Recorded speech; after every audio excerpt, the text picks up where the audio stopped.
வாழ்க வையகம், வாழ்க வையகம், வாழ்க வளமுடன். குரு வாழ்க, குருவே துணை. நண்பர்களுக்கு வணக்கம்.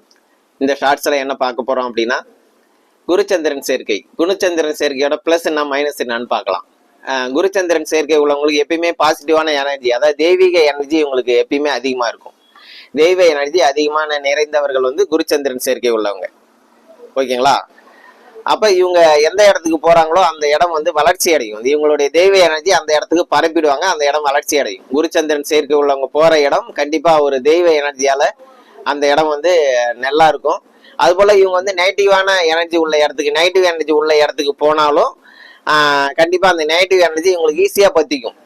ஈஸியா அவங்களுக்கு அந்த நெகட்டிவ் எனர்ஜி வந்துடும். அதனால இந்த குருச்சந்திரன் சேர்க்கை உள்ளவங்க இந்த தீட்டு சோறுன்னு சொல்லுவாங்கல்ல, அந்த கருமாதி, அந்த இறந்தவங்க வீட்டுக்கு போய் சாப்பிட்றது, அதெல்லாம் இவங்களுக்கு சாப்பிட்டா இவங்களுக்கு சில பேருக்கு ஒத்துக்காது.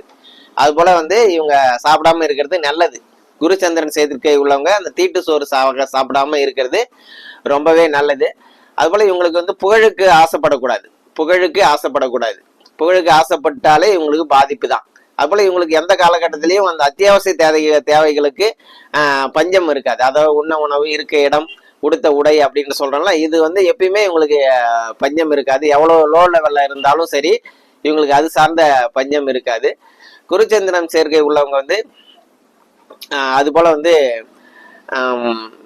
இறந்த பின்னும் இவங்க மறைவுக்கு பின்னோடும் மறைவுக்கு அப்புறமும் இவங்களுடைய புகழ் உலகத்துல ஓங்கி இருக்கும். அப்போல குருச்சந்திரன் சேர்க்கை உள்ளவங்களும் இவங்க இறந்தது பண்ணதுக்கும் இவர் அவங்களுடைய புகழ், இப்ப எம்ஜிஆருக்கு குருச்சந்திரன் இருக்குன்னு நினைக்கிறேன். அப்ப அவங்களுடைய புகழ் இறந்த பெண்ணும் இருக்குல்ல, அது போல குருச்சந்திரன் சேர்க்கை உள்ளவங்களுக்கு இறந்த பெண்ணும் அவங்களுடைய புகழ் ஓங்கி இருக்கும். அதே போல அவங்க புகழுக்கு ஆசைப்படக்கூடாது, நெகட்டிவ் எனர்ஜி உள்ள இடத்துக்கு போகக்கூடாது. அது போல தீட்டு சோறு சாப்பிடக்கூடாது.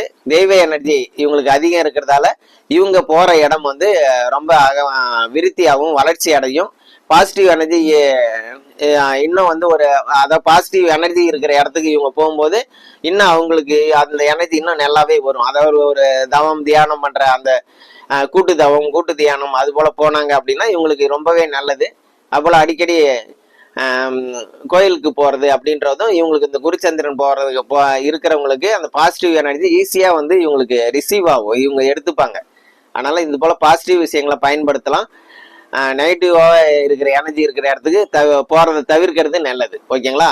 மீண்டும் ஒரு சிறப்பான பதிவில் சந்திக்கலாம். நன்றி நண்பர்களே.